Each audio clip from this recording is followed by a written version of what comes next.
কপিল দেবের যে শিক্ষা, সেই কপিল দেবের যে তার নির্দেশ ছিল মার প্রতি, যে কিভাবে সে অধ্যাত্ম যোগ অর্থাৎ ভগবত ভক্তি তিনি অনুশীলন করতে পারবেন।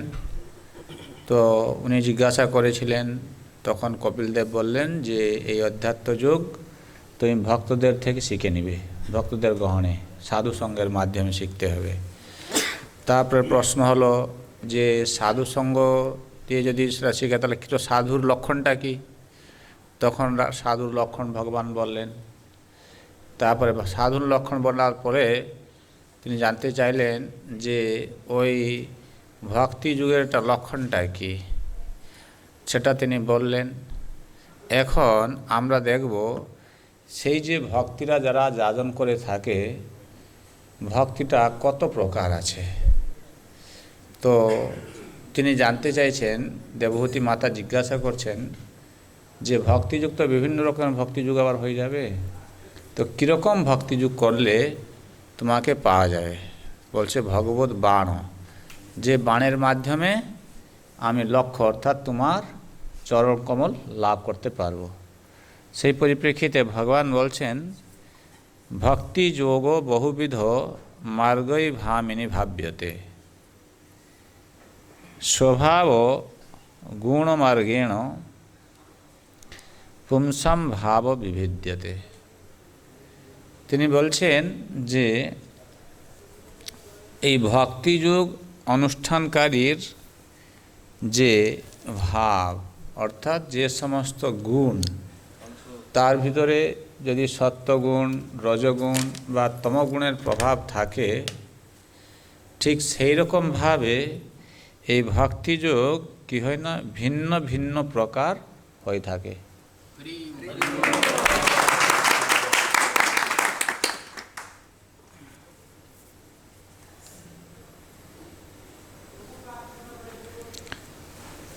যে বিভিন্ন গুণের মাধ্যমে তার যে ব্যবহার দেখা যায়, সেই ব্যবহারটা কি হয়, ভক্তিযুগের মাধ্যমে প্রকাশ পায়।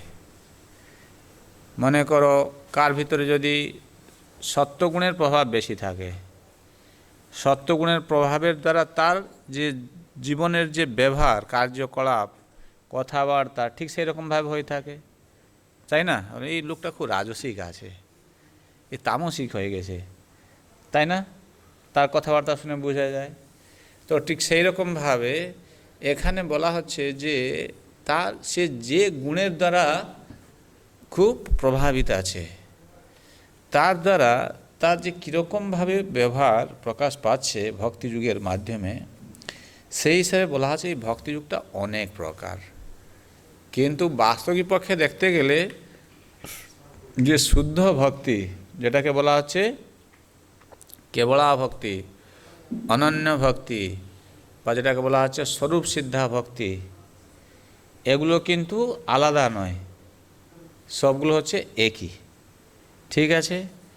তাহলে এই যে বলছেন যে ভক্তিযোগ কিন্তু বিভিন্ন প্রকারের আছে, সে বিভিন্ন প্রকার বলতে কি বুঝায় এখনও তিনি বলবেন। প্রথম তামসিক ভক্তি কাকে বলে?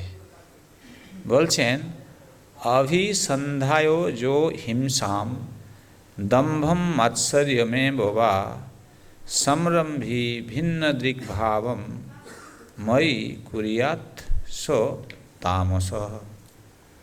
উনি বলছেন যে যিনি, আচ্ছা দেখবে এটা হচ্ছে 29 অধ্যায়ের 8 নম্বর শ্লোক।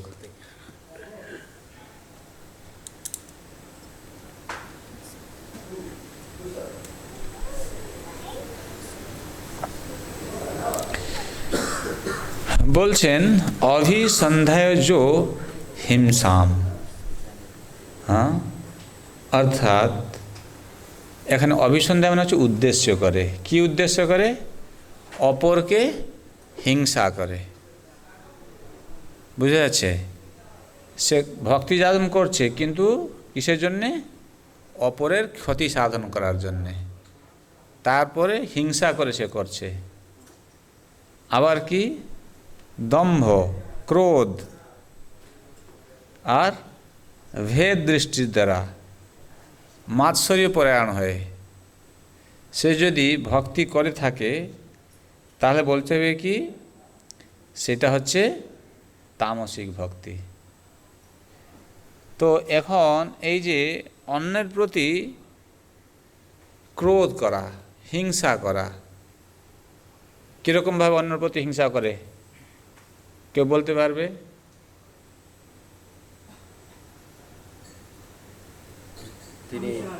বলো বলো।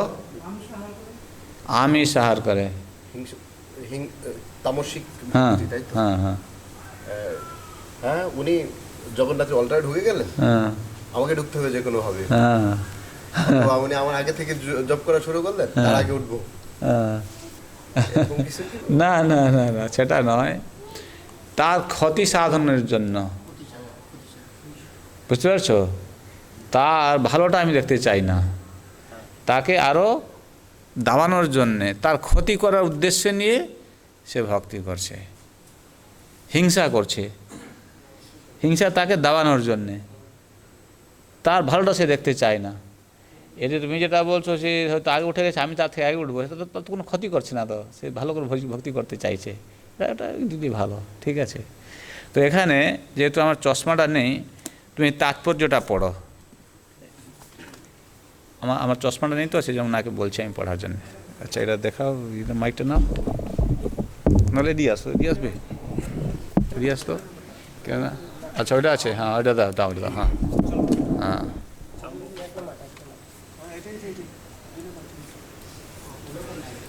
আমার একটু চশমাটা নেই তো, ওই 8 নম্বরটা।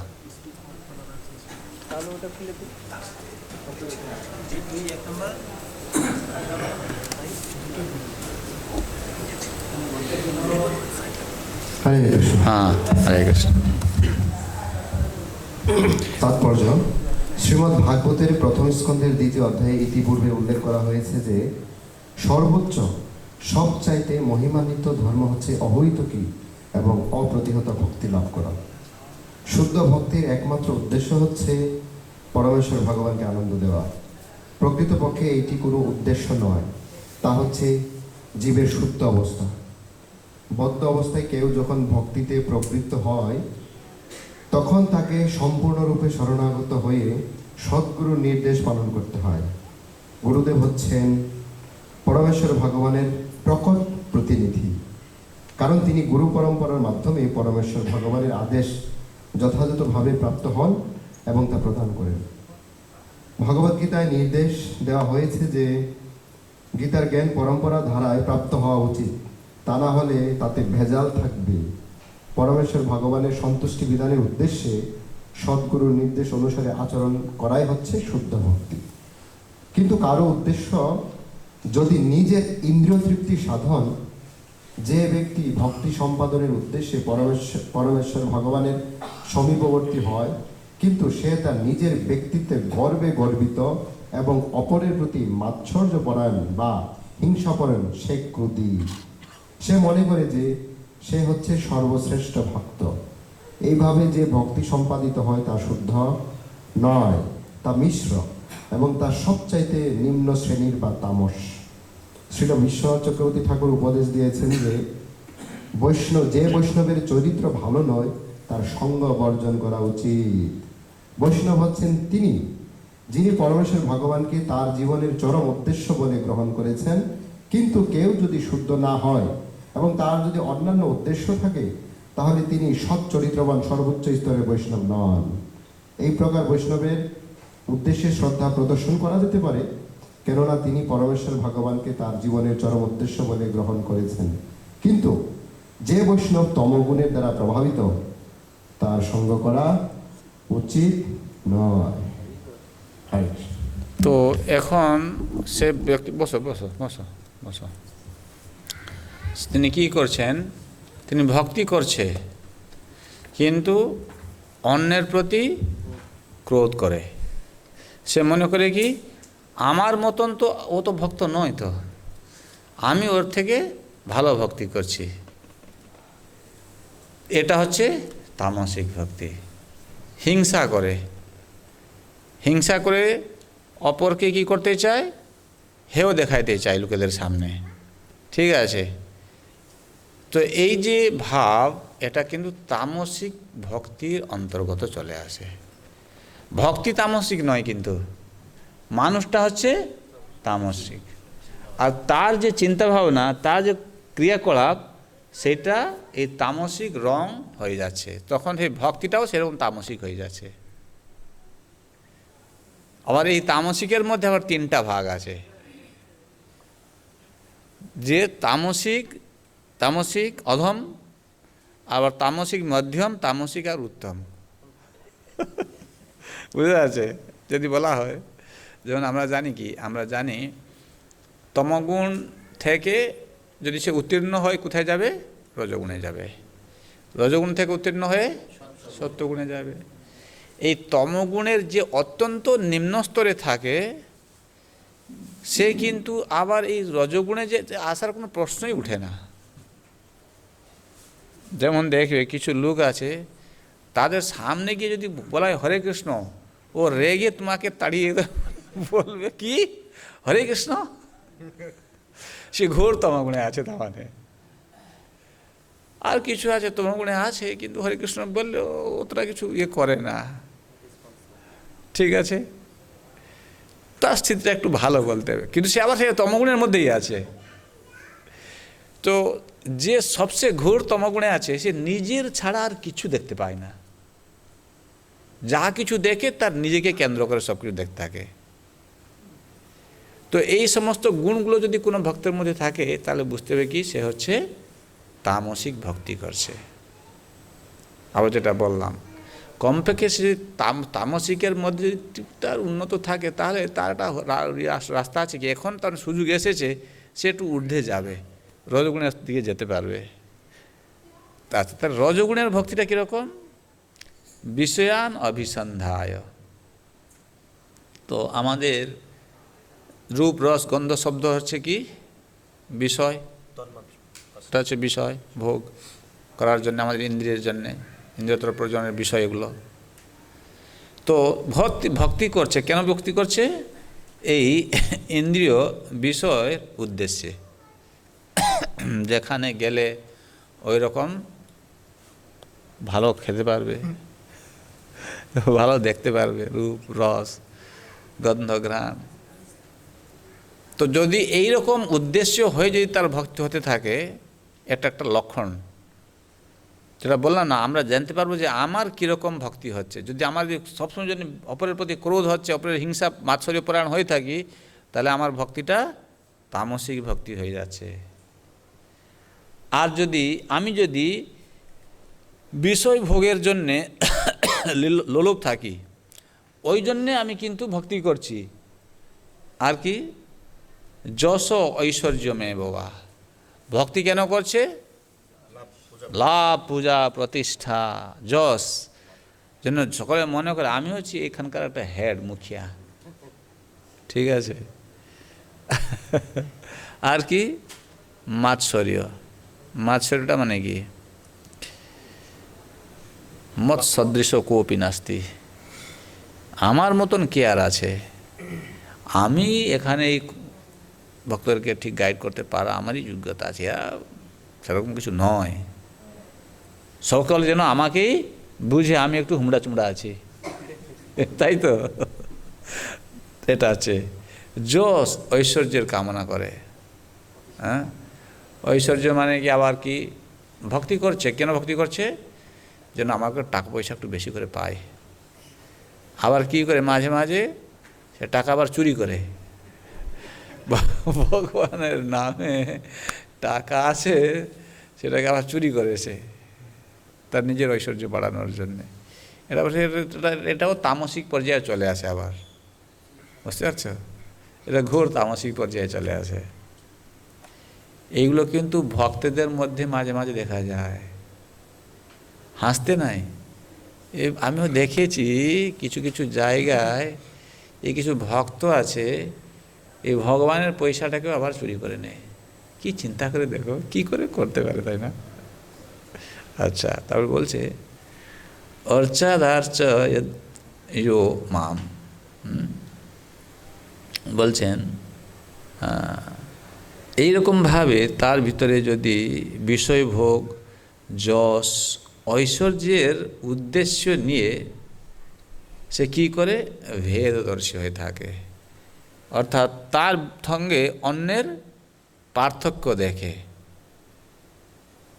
যেটি বললাম, যদি তার যদি যশের কামনা থাকে, বলে মন্দিরের এখন তো কাউন্সিল হবে, এই কাউন্সিলে আমাকে বাদ দিলে আর এখানে কে থাকতে পারে, আমি কাউন্সিলের মেম্বার হতে পারি।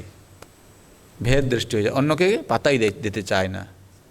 ঠিক আছে, আর কি করে, ভেদদর্শী করে। এই ভেদদর্শী মানে কি, গ্রুপিজম করা। আমার গ্রুপটা হচ্ছে ভালো গ্রুপ, আর ওর গ্রুপটা হচ্ছে নিকৃষ্ট গ্রুপ। বুঝতে পারছে? এটা হচ্ছে ভেদদর্শী। আমি যাদের সঙ্গে থাকি, আমি যার সঙ্গে ওঠা বসা করছি, আমরা হচ্ছি একটু ভালো, আর ওরা হচ্ছে একটু কমা। যদি এইরকম ভাব থাকে, তাহলে আমি কি ভক্তি করছি, রাজসিক ভক্তি করছি, ভেদদর্শী হয়ে গেলে। দেখছো বাংলা কথা ভালো করে বোঝা যাচ্ছে না, ভগবান এই কথা বলছে, ভেদদর্শী।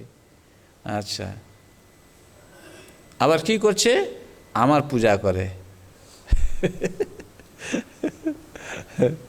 ভক্তিও করছে, আবার এরকম গ্রুপিজমও করছে। তাহলে দেখা যাচ্ছে কি, তার ভক্তিটা রাজসিক ক্যাটাগরির হয়ে যাচ্ছে। আচ্ছা, পড়ো, তাৎপর্যটা একটু পড়ো, প্রভুপাদের তাৎপর্য।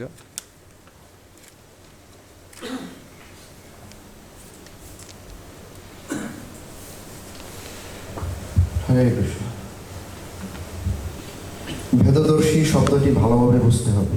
পূর্ববর্তী শ্লোকে এবং এই শ্লোকে সেই সম্বন্ধে ভিন্ন দিক এবং পৃথক ভাব সংস্কৃত শব্দ দুইটি ব্যবহার হয়েছে। ভেদদর্শী হচ্ছে সেই ব্যক্তি যে তার নিজের স্বার্থ ভগবানের স্বার্থ থেকে ভিন্ন বলে দর্শন করে। মিশ্র ভক্ত, বুঝে যাচ্ছে? দাঁড়াও, নিজের স্বার্থ ভগবানের স্বার্থকে ভিন্ন। ভগবান কি চায়? ভগবান চায় তোমরা সকলে একত্রিত হয়ে আমার ভক্তি করো। কিন্তু আমি কি করলাম? আমি বললাম না, আমি তুমি আমরা মিলেই সব কিছু করি, আর ওকে আমরা আমাদের দলে রাখবো না। ঠিক আছে? এইরকম ভুলে করবে না। এরকম করলে সেটা রাজসিক ভক্তি হয়ে যাচ্ছে। ভগবান সেটা চায় না, তুমি সেটা চাইছো, ভেদদর্শী হয়ে গেল। পড়তে থাকো। মিশ্র ভক্ত বা রাজসিক ও তামসিক ভক্ত মনে করে যে ভগবানের কাজ হচ্ছে তার ভক্তদের চাহিদা মেটানো। এই প্রকার ভক্তদের উদ্দেশ্য হচ্ছে তাদের ইন্দ্রিয় তৃপ্তি সাধনের জন্য ভগবানের কাছ থেকে যতখানি সম্ভব আদায় করে নেওয়া। এটি হচ্ছে ভিন্নদর্শীর মনোভাব। বুঝা যাচ্ছে? ভগবানের ভক্তি করছে কিসের জন্যে? নিজের ইন্দ্রিয় তর্পণের জন্য যত কিছু সুখ সুবিধা আছে সেটাকে আগে আকলন করে নেবে নিজের জন্যে। ভালো জায়গায় থাকবে, ভালো খাবে, ভালোভাবে, তার সব কিছু ভালো ভালো ভালো ভালো সব কিছু চায়। এটা হলো রাজসিক পরিবার মানে মনোভাব, ভক্তি। প্রকৃতপক্ষে শুদ্ধ ভক্তির বর্ণনা পূর্ববর্তী অধ্যায়ে করা হয়েছে। পরমেশ্বর ভগবানের মন এবং ভক্তের মন এক হয়ে যাওয়া উচিত। ভগবানের ইচ্ছা পূরণ করা ছাড়া ভক্তের আর কোনো বাসনা থাকা উচিত নয়। সেটি হচ্ছে একাত্মতা। যখন ভক্তের স্বার্থ বা ইচ্ছা ভগবানের স্বার্থ থেকে ভিন্ন, সেটি হচ্ছে ভিন্নদর্শীর মনোভাব। তথাকথিত ভক্ত যখন ভগবানের স্বার্থের কথা চিন্তা না করে জড় সুখ ভোগের বাসনা করে, অথবা পরমেশ্বর ভগবানের কৃপা বা আশীর্বাদ লাভ করে যশস্বী বা ঐশ্বর্যশালী হতে চায়, সেটি হচ্ছে রাজসিক ভাব। মায়াবাদীরা কিন্তু এই ভিন্নদর্শী শব্দটির ভিন্নভাবে ব্যাখ্যা করে। তারা বলে যে ভগবানের আরাধনা করার সময় নিজেকে ভগবানের সঙ্গে এক বলে মনে করা উচিত। এইটি জড়া প্রকৃতির গুণের অন্তর্গত ভক্তির আরেকটি ভেজাল। জীব এবং ভগবান এক হওয়ার ধারণাটি তামসিক। প্রকৃতপক্ষে একত্ব হচ্ছে স্বার্থের ঐক্য। ভগবানের স্বার্থে কম করা ব্যতীত শুদ্ধ ভক্তের আর কোনো উদ্দেশ্য নেই। যতক্ষণ পর্যন্ত ব্যক্তিগত স্বার্থের লেশ মাত্র থাকে, ততক্ষণ সেই ভক্তি জড়া প্রকৃতির ত্রিগুণের দ্বারা মিশ্রিত।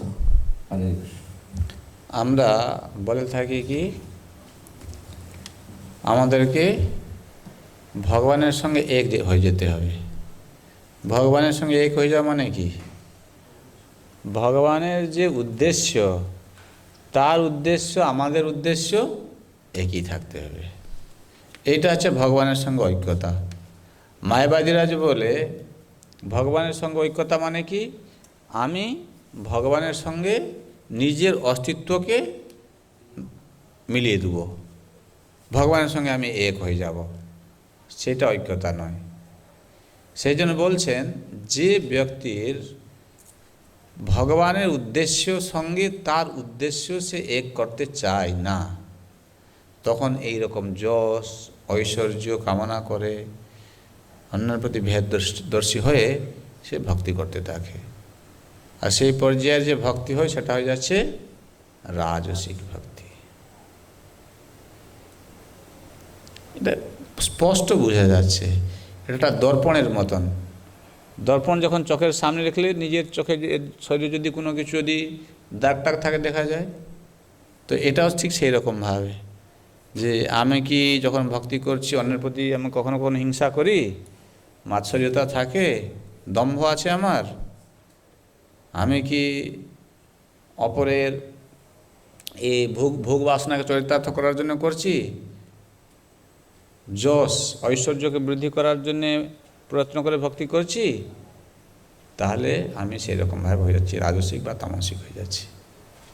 তারপরে বলছেন যে কর্ম নির্হারমুদ্দেশ্য পরস্মিন বা তদর্পণম যজেষ্টব্যম ইতি বা পৃথক ভাব সো সাত্বিক।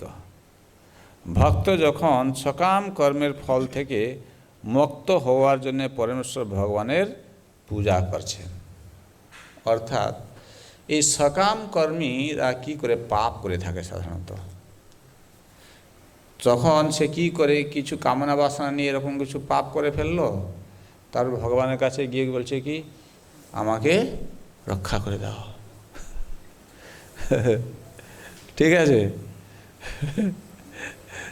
সকাম কর্মের যে ফল তার থেকে মুক্ত হওয়ার উদ্দেশ্যে, অর্থাৎ পাপ করে ফেলেছে মুক্ত হতে চাইছে। আচ্ছা, আর কি পূজা করেন, উদ্দেশ্যে পরমেশ্বর ভগবানের পূজা করেন এবং তার কর্মের ফল ভগবানকে নিবেদন করেন, তখন তার ভক্তি সাত্বিক। এখানে কি হচ্ছে, সে কর্ম করে, সে জানে ভগবানের সেবা করতে হবে, তার ফল কিছু টাকা পয়সা সে ভগবানকে দিয়ে দিচ্ছে, বা গরিব আছে সে হয়তো পায় না, সে চেষ্টা করছে কিছু সেবা করার জন্যে। ঠিক আছে, এটা হচ্ছে সাত্বিক ভক্তি। এখানে সে নিজে অতটা ভজন সাধন করে না, তার মানে নাম জপ করে না ঠিক মতন, গীতা ভাগবত পড়ে না, অন্যান্য ভক্তি চর্চা করে না, সাধু সঙ্গে যায় না, একটু এরকম দিয়ে দিচ্ছে, তার ভক্তিটা কি হচ্ছে সাত্বিক ভক্তি হয়ে যাচ্ছে। তো আমরা জানি আমাদেরকে বলা হয় আমাদেরকে ভগবানের জন্য সব কিছু করা উচিত, এটা কমপক্ষে আমরা সাত্বিক স্তরে যেন থাকি। কেন? যখন সত্যগুণের স্তরে আসি, এইটা হচ্ছে শুদ্ধ ভক্তির জন্য রাস্তা বা দ্বার বলে বলা হচ্ছে। ভক্তি রাজ্যে ঢোকার জন্য যে দ্বার, এই সত্যগুণটা হচ্ছে তার দ্বার স্বরূপ। অর্থাৎ যখন আমরা এরকম মনে করো আমরা ভগবানের জন্য কিছু আমার যে ইনকাম আমি কিছু দিয়ে দিচ্ছি, তখন ভগবান দেখছে এ একটু ত্যাগী আছে, ত্যাগ করছে তার মানে আমার জন্যে। তখন কি হয় না, ভগবান তার ভিতরে প্রেরণা যোগায় যাতে করে সে সাধুসঙ্গ করে। পূর্বে বললাম সাধুসঙ্গ করলেই সাধু থেকে কথা শুনে শুদ্ধ ভক্তির তার রুচি আসবে। তো সেই জন্য যারা কমপক্ষে সত্যগুণের স্তরে এসে ভক্তি করছে ওদেরকে আমরা মান্যতা দিয়ে থাকি। রজগুণ তমগুণের স্তরে যারা আছে তারা কিন্তু সবচেয়ে নিকৃষ্ট স্তরের।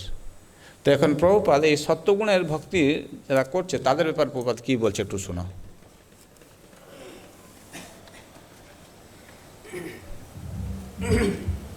হরে কৃষ্ণ। ব্রাহ্মণ, ক্ষত্রিয়, বৈশ্য ও শূদ্র এই চারটি বর্ণ এবং ব্রহ্মচারী, গৃহস্থ, বানপ্রস্থ ও সন্ন্যাস এই চারটি আশ্রম এবং পরমেশ্বর ভগবানের সন্তুষ্টি বিধানের জন্য এই 8টি বিভাগের বিভিন্ন কর্তব্য কর্ম রয়েছে। যখন সেই সমস্ত কর্ম সম্পাদন হয় এবং তার ফল পরমেশ্বর ভগবানকে নিবেদন করা হয়, তখন তাকে বলা হয় কর্মার্পণম বা পরমেশ্বর ভগবানের সন্তুষ্টি বিধানের জন্য কর্মের অনুষ্ঠান। কর্ম সম্পাদনে যদি কোনো ত্রুটি থাকে তাহলে ভগবানকে নিবেদন করার ফলে তার সংশোধন হয়ে যায়। কিন্তু কর্মার্পণের এই পন্থা সাত্ত্বিক ভক্তি, কিন্তু শুদ্ধ ভক্তি নয়, কারণ এখানেও স্বার্থ ভিন্ন। চতুরাশ্রম এবং চতুর্বর্ণ তাদের ব্যক্তিগত স্বার্থ অনুসারে কোনো না কোনো লাভের উদ্দেশ্যে কর্ম করে, তাই এই সমস্ত কর্ম সাত্ত্বিক। তাদের শুদ্ধ ভক্তির স্তরে গণনা করা যায় না। শুদ্ধ ভক্তির বর্ণনা করে শ্রীল রূপ গোস্বামী বলেছেন যে তার সমস্ত জড় বাসনা থেকে মুক্ত, অন্নাভিলাষিতা শূন্য। ব্যক্তিগত বা জাগতিক স্বার্থের কোনো অজুহাত তাতে থাকতে পারে না।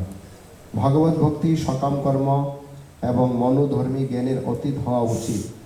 শুদ্ধ ভক্তি সমস্ত জড় গুণের অতীত। তম, রজ এবং সত্যগুণের ভক্তিকে 81টি বিভিন্ন শ্রেণীতে বিভক্ত করা যায়: শ্রবণ, কীর্তন, স্মরণ, অর্চন, বন্ধন, পাদসেবন, দাস্য, সখ্য এবং আত্মনিবেদন। এই নবদা ভক্তির প্রতিটি অঙ্গকে তিনটি গুণাত্মক শ্রেণীতে বিভক্ত করা যায়। শ্রবণ তমগুণে, রজগুণে এবং সত্যগুণে হতে পারে, তেমনি কীর্তনও তম, রজ এবং সত্যগুণে হতে পারে ইত্যাদি। তিনকে 9 দিয়ে গুণ করার ফল 27 এবং তাকে পুনরায় 3 দিয়ে গুণ করলে 81 হয়। শুদ্ধ ভক্তির স্তরে পৌঁছাবার জন্য এই সমস্ত মিশ্র প্রাকৃত ভক্তি অতিক্রম করতে হয়, যা পরবর্তী শ্লোকগুলিতে বিশ্লেষণ করা হয়েছে। তো কত রকমের ভক্তি কথা বলা হলো? 81 প্রকারের হয়ে গেল। 81 প্রকার কি করে হলো বুঝতে পারছো? বলো কি করে হলো?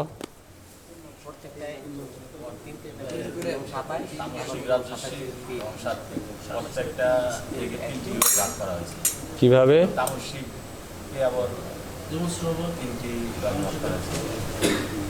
হ্যাঁ, হ্যাঁ, না, এটা এরকম বুঝতে হবে। যেমন বললাম, তমগুণের ভিতরে আবার 3টা ভাগ আছে। প্রথমত হচ্ছে সাত্ত্বিক, রাজসিক, তামসিক 3টা ভাগ। আবার এই প্রত্যেকটা আবার 3টা করে ভাগ আছে। তার মধ্যে নিম্ন, মধ্যম আর উত্তম। তামসিক অধম, তামসিক মধ্যম, তামসিক উত্তম। রাজসিক অধম, রাজসিক মধ্যম, রাজসিক উত্তম। সাত্ত্বিক অধম, সাত্ত্বিক মধ্যম, সাত্ত্বিক উত্তম। তাহলে কত রকম হলো এখানে? 9টা হয়ে গেল। আবার আমাদের কতটা করে ভক্তি আছে? শ্রবণ, কীর্তন হলো, ঠিক আছে। তাহলে এই যে শ্রবণটা খালি, এটা কত রকমের হবে? 9 রকমের হবে। বুঝা গেল না? খালি শ্রবণটা, সেই শ্রবণটা আবার তমগুণের অধম স্তরে হতে পারে, তমগুণের মধ্যম স্তরে হতে পারে, বা তমগুণের উত্তম স্তরে হতে পারে। রজগুণের কনিষ্ঠ স্তরে হতে পারে, মধ্যম স্তরে হতে পারে, আবার উত্তম স্তরে হতে পারে। আবার সেই শ্রবণও সত্যগুণের কনিষ্ঠ স্তরে, মধ্যম স্তরে, উন্নত স্তরে, উত্তম স্তরে হতে পারে। খালি শ্রবণটা হয়ে গেল কত রকমের? 9 রকমের। কীর্তন হবে কীরকম? 9 রকমের। সবগুলো কত রকমের হচ্ছে? তাহলে 9টা আছে, 9 বুঝা গেল? এইরকমভাবে 81 রকমের ভক্তি হয়ে গেল। সে কোথায় যে থাকবে বোঝা যায় না, কি কোন পর্যায়ে আছে খুঁজে পাওয়া যাবে না। যেমন সমুদ্রের ভিতরে একটা আংটি যদি পড়ে যায়, সে বোঝা কোথায় আর পাওয়া যাবে না। সেজন্য শুদ্ধ ভক্তি আর পাওয়া যাচ্ছে না খুঁজে, কোথায় শুদ্ধ ভক্তি আছে। এর ভিতরে অনেক সূক্ষ্ম বিচার আছে, সেটা বোঝা যাবে না কোনো, জানো তো। যেমন একটা জীবের মধ্যে এই যে হিংসা বলো বা মাৎসর্যতা বলো, যে কীরকমভাবে যে সে হিংসাটা তার মধ্যে আছে এ বোঝা বড় জটিল, মাঝে মাঝে বোঝাই যায় না। এই যে লাভ, পূজা, যশ, ঐশ্বর্য প্রাপ্তির যে কামনা, যে কীরকমভাবে তার ভিতরে জড়িয়ে আছে, এটা কি রজগুণের প্রভাবে হচ্ছে, তমগুণের প্রভাবে হচ্ছে, শুধু সে মানে বিভ্রান্তিকর ব্যাপার। সেই জন্য আমাদের ভক্তিতে আমরা অগ্রসর হতে পারি না। বাচ্চা যে বলে না যে আমি তো করছি, বে কী করছো তুমি? এই 81 প্রকারের ভিতরে কোন এক প্রকার তোমার পড়ে গেছো মনে হচ্ছে, খুঁজেই পাচ্ছে। বলছে জানি না আমি কি করছি, আমার তো কিছুই হচ্ছে না প্রভু, এতদিন তো আছি, জপ করছি, কিছু হচ্ছে না। তো মাঝে মাঝে বলে না, তার মানে মনে হচ্ছে এই 81 প্রকারের ভিতরে কোথায় একটা সে যে পড়ে গেছে বুঝে যাচ্ছে না এখনো। এইগুলো সব গুণের প্রভাবে হয়ে থাকে। এই যে গুণের প্রভাব হচ্ছে কিসের জন্য হচ্ছে?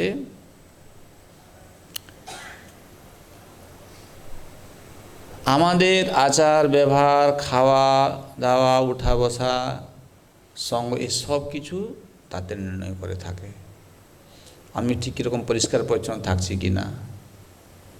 এই সব কিছু যদি দেখা যায় তখন বোঝা যাবে আমি কোনো না কোনো একটা ক্যাটাগরির মধ্যে পড়ে যাচ্ছি। কিন্তু যারা ভগবানের নির্গুণ ভক্তি করবে তার জন্য বলছেন ভগবান যে মদ্গুণ শ্রুতিমাত্রেণ ময়ি সর্বগুহাশয়ে মনোগতি অবিচ্ছিন্না যথা গঙ্গাম ভসম্বুধ। যেমন আপনারা এখানে আসছেন প্রত্যেক শনিবার, রোববারে তো রবিবারে তোমাদের প্রোগ্রাম হয়, সপ্তাহে একবার। তো প্রত্যেক রোববারে এখানে আসে, কিসের জন্য আসে? মন্দিরে একটু প্রোগ্রাম আমি ভাগ নেব। এখানে ভগবান কপিলদেব বলছেন যে যখন সে আমার গুণ শ্রবণ করে, আমার গুণ শ্রবণ করার মাত্রেই তার মনটা যেমন গঙ্গা হিমালয় থেকে বেরিয়ে কোনো বাধা বিপত্তিকে পরোয়া না করে চলেছে সমুদ্রের সঙ্গে মিলিত হওয়ার জন্য, আর মিলিত হয়েও গেছে। যদি তার সেই রকম হয় তাহলে বুঝতে হবে কি এটা হচ্ছে উত্তম ভক্তি। বুঝে যাচ্ছে? মানে কি, আমরা এই সংসারে যখন থাকি আমাদের সামনে বড় বড় বোল্ডার চলে আসে। এই আজকে হঠাৎ করে চাকরির সমস্যা হয়ে গেল, কালকে কার বাড়িতে শরীর খারাপ হয়ে গেল, আমার নিজের কোনো কিছু হয়ে গেল। এগুলো কি হচ্ছে, একটা বড় বড় বোল্ডারের মতন, পাহাড়ের পর্বতের মতন এসে সামনে দাঁড়িয়ে যাচ্ছে। তখন আমাদের কি হয়, তখন জব ভালো হয় না, এইসব ভক্তির যে ক্রিয়া সেটা তখনও শিথিল হয়ে যায়। যদি সেটা হচ্ছে তাহলে বুঝতে হবে যে আমার ঠিক উত্তম ভক্তি হচ্ছে না। এখানে বলছেন ভগবানের গুণ শ্রবণ করেই গঙ্গার মতন তার মনটা ছুটে চলেছে ভগবানের চরণের দিকে। অর্থাৎ সে মনে করছে আজকে রোববার, আজকে যেমনি হলে মন্দিরে যেতে হবে। কেন? মন্দিরে গেলে একটু হরিকথা শুনতে পারবো, ভগবানের সাক্ষাৎ হবে। যদি আমাদের এরকম মনে হচ্ছে, আমাকে বলতে হবে না, তুমি নিজেকে নিজে জিজ্ঞাসা করো আমার কি এরকম মনে হয় না আমার মনের মধ্যে আলাদা কিছু ভাব আছে, সেটা তুমি নিজেই বলতে পারবে। কিছু বুঝা যাচ্ছে? যদি উত্তর আসে যে না আমি মনের মধ্যে এরকম ভাব আসে না, তাহলে বুঝতে হবে যে আমার ঠিক উত্তম ভক্তি হচ্ছে না।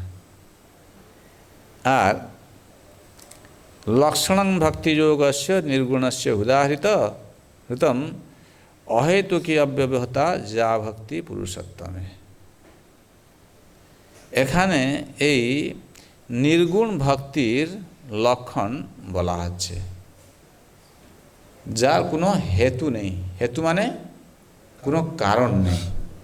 এই কারণের জন্য যে সে ভক্তি করছে, যদি আমি ভক্তি করছি কোনো কারণের বশবর্তী হয়ে, তাহলে বুঝতে হবে কি সেটা আমার নির্গুণা ভক্তি হচ্ছে না। এই 81 রকমের মধ্যে কোন একটা ভিতরে আমি ঢুকে যাচ্ছি। বুঝে যাচ্ছে? তো এখানে বলছেন একটু বড়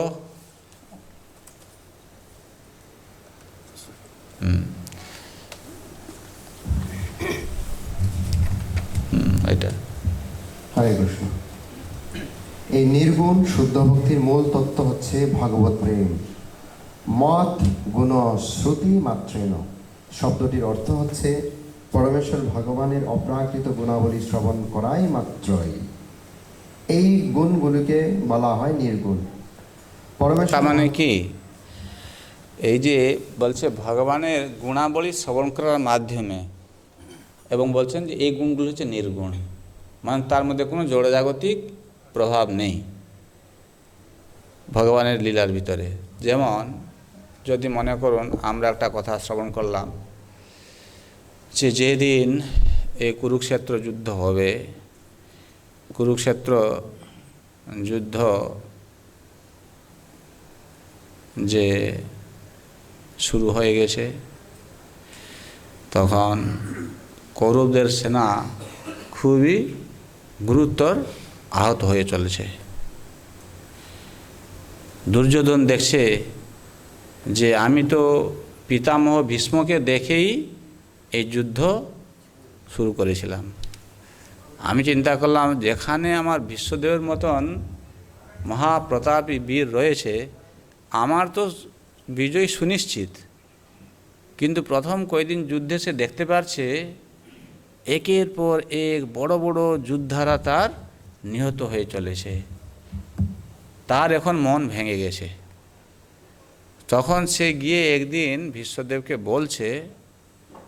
বলছে যে পিতামহ, আমি আপনাকে দেখে এই যুদ্ধটা শুরু করেছিলাম, আর আমি এখন দেখতে পাচ্ছি আপনি কিন্তু এই পাণ্ডবদেরকে এড়িয়ে যাচ্ছেন। যখন আপনি পাণ্ডবদের সামনে আসেন তখন আপনি কিন্তু ঠিক মতন যুদ্ধ করছেন না। তখন ভীষ্মদেব রেগে গেছে, বলছে কি বদমাস কোথাকার, হ্যাঁ তোমার জন্য আমি এত কিছু করছি তাও তুমি এরকম বলছো। হ্যাঁ আমি দেখছি তুমি তো যখন অর্জুন সামনে আসে তুমি যুদ্ধ করো না ঠিক মতন, এই যুদ্ধক্ষেত্রেও তুমি কি করছো, অর্জুনেরকে দেখে তুমি তার প্রতি হয়ে যাচ্ছ। বলছে তুমি জানো না, তুমি খাচ্ছ আমার, আর অর্জুনকে আবার তুমি সাপোর্ট করো। একজন ক্ষত্রিয়কে যদি এরকম কথা বলা হয় তার প্রতি অসহ্য হয়ে যায়। তখন ভীষ্মদেব বলছে কি দুর্যোধন তুমি কি বললে, ঠিক আছে আগামীকাল তুমি দেখবে আমি কেমন যুদ্ধ করব। কাল হয়তো অর্জুনের বধ হবে, নহলে কৃষ্ণকে তার প্রতিজ্ঞা ভঙ্গ করতে হবে। অর্থাৎ উনি বলছে কালকে আমি এমন যুদ্ধ করব, তখন কি হবে, অর্জুন হেই মারা যায় হবে। আর তখন কি হবে, যখন সারা দুনিয়া জানতে পারবে যে ভগবান তার ভক্তকে রক্ষা করার জন্যে কি করতে না পারে, ভগবানের যে ভক্ত বৎসল গুণটাকে তিনি স্থাপনা করতে চাইছে। কে ভীষ্মদেব, এ মূর্খ বুঝতে পারছে না। তারপর ভীষ্মদেব কি করলেন, বলছেন ঠিক আছে আমি এই 5টা তীর আমি রাখছি, কার জন্যে, 5টা পাণ্ডবের জন্য। এই 5টা তীর কালকে এক এক করে এই 5টা তীর দিয়ে তাদেরকে আমি শেষ করব। যখন 5টা তীর বেছে রেখে দিয়েছে তখন দুর্যোধন খুব খুশি হয়ে গেছে, বলছে বাহ কালকেই কাজ হয়ে যাবে, তা মানে আমার হাসল হয়ে গেল। ভীষ্মদেব বলছে মানে তো কোনো ব্যাপারই নয়।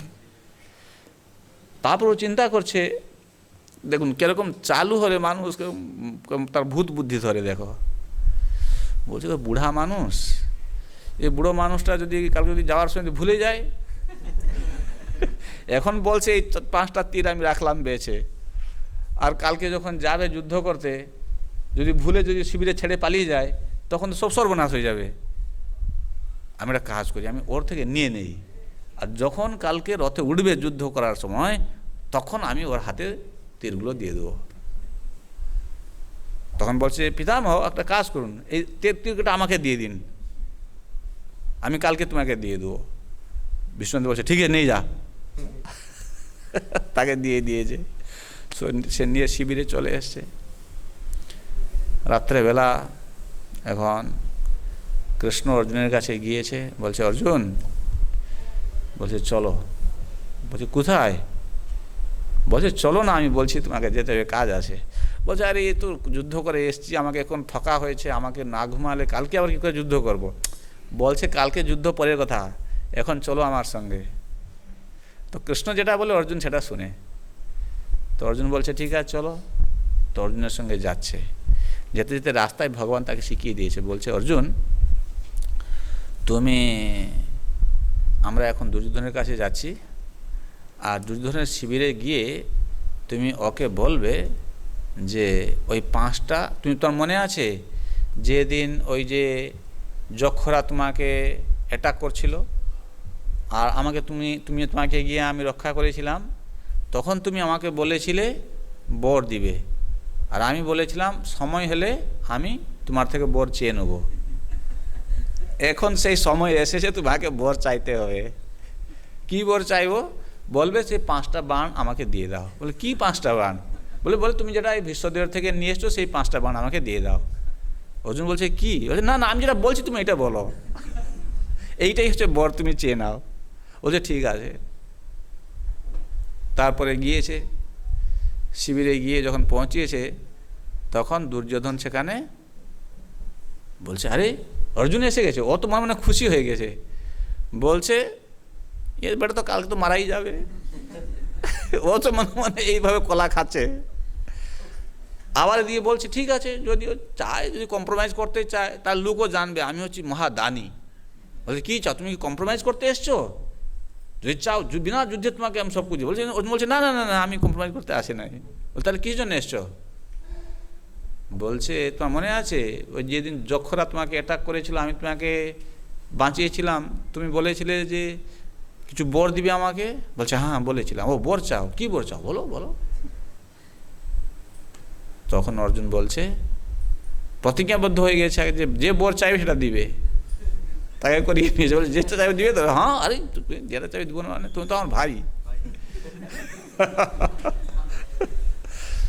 তখন অর্জুন বলছে এই যে ভীষ্মদেব থেকে যে 5টা তীর তুমি নিয়ে এসছো, ওই 5টা তীর আমাকে দিয়ে দাও। তখন আর কিছু করার নেই, আর তখন বাধ্য হয়ে দিয়ে দিয়েছে। তো কৃষ্ণ অর্জুনকে নিয়ে চলে এসেছে। তারপর দিন যখন যুদ্ধক্ষেত্রে যাচ্ছে, বলছে কি তীর কোথায়? তখন আর দুর্যোধন আর কি বলে, কৃষ্ণ নিয়ে পালিয়ে গেছে। তখন ভীষ্মদেব বুঝতে পেরেছে কি ঘটনা ঘটেছে। শুধু সব কিছু জানেন, মহাজন, তিনি ভগবানের উদ্দেশ্য সব কিছু বুঝেন। দেখুন ভগবান ভক্ত বৎসল, এই যে গুণগুলো কিরকম দেখা যায়, ভগবান ভক্ত বৎসল কেমন। তাও সেদিন যেহেতু ভীষ্মদেব প্রতিজ্ঞা নিয়েছে অর্জুনকে মেরেই ছাড়বে, সেই দিন সরাসরি এসে দাদু আর নাতি দুজন লেগে গেছে। এত যুদ্ধ জুড়ে পরাক্রম করে অর্জুন এই ভীষ্মদেব যুদ্ধ করছে, অর্জুন আর থতমত খেয়ে গেছে, আর পারছে না। এরকম এই মনে হচ্ছে এক্ষুনি অর্জুনের গলাটা কাটা যাবে। বলছে এত তীর মারছে ভীষ্মদেব, অর্জুন ওই তীরগুলোকে আটকাতেই তার অবস্থা সিরিয়াস। আর যে প্রতিকার ছাড়ে তাকে যে আবার একটা তীর ছুড়বে সেই সময়ই পাচ্ছে না। ভীষ্মদেবের কাছে অর্জুন কি? এক সময় ভগবান দেখছে অর্জুনের ঘাম ছুটে যাচ্ছে। ওই একদিনই যুদ্ধে অর্জুনের ঘাম ছুটেছিল। ভগবান দেখতে পাচ্ছি বুড়া মেরে ফেলবে। তখন ভগবান রথ থেকে কুদে পড়ে রথের চাকা নিয়ে ছুটে যাচ্ছে। কিসের জন্যে?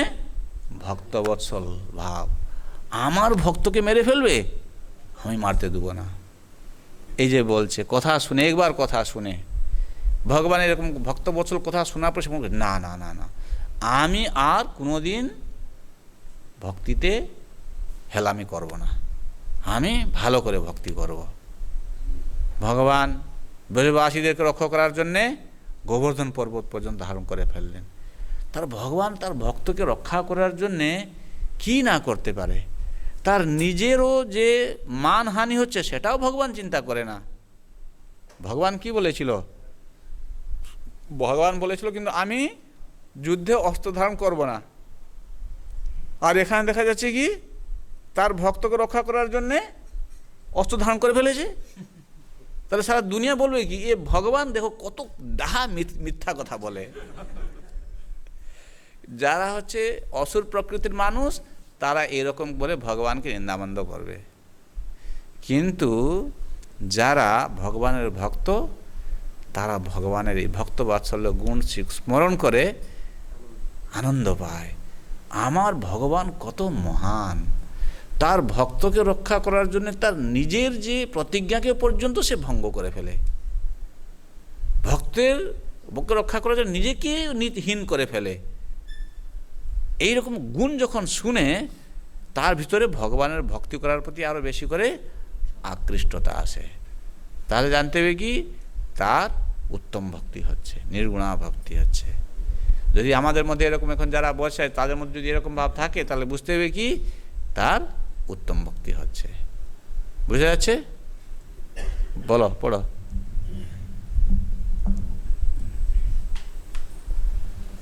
পরমেশ্বর ভগবান জরা প্রকৃতির গুণের দ্বারা কলুষিত হন না, তাই তিনি তার শুদ্ধ ভক্তদের কাছে আকর্ষণীয়।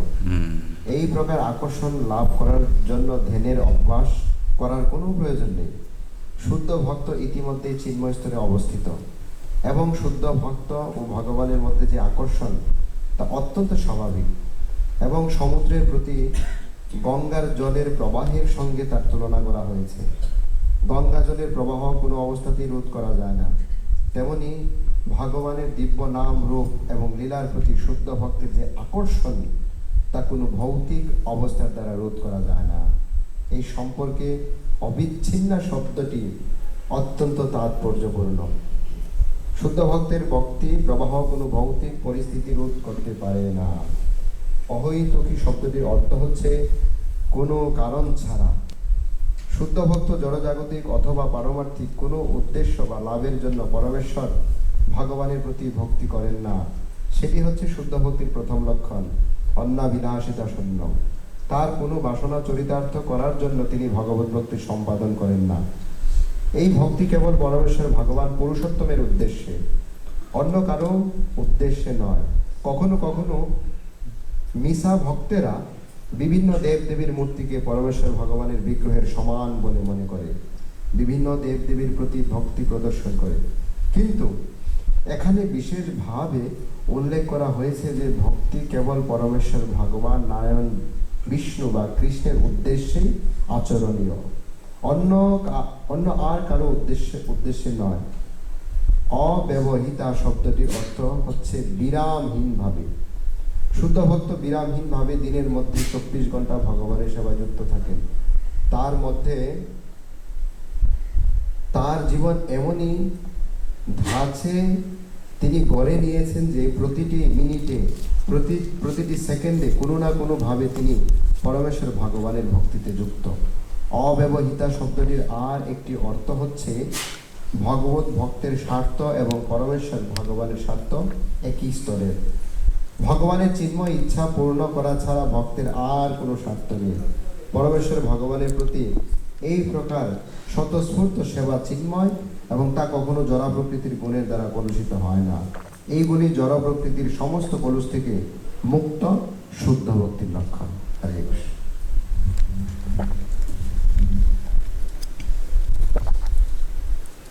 কিছু বোঝা গেল?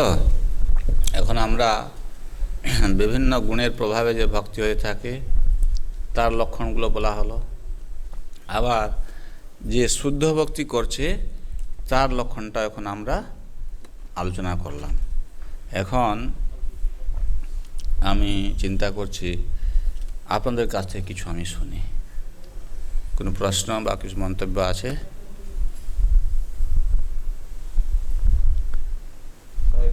কারো কোনো প্রশ্ন, মন্তব্য?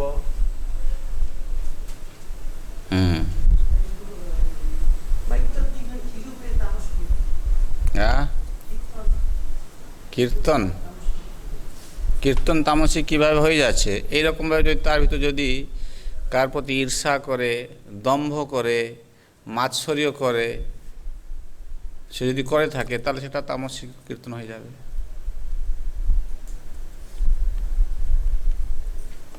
আর কারো কোনো প্রশ্ন? হরে কৃষ্ণ। এইখানে প্রভু আছে। মাইক লাগবে?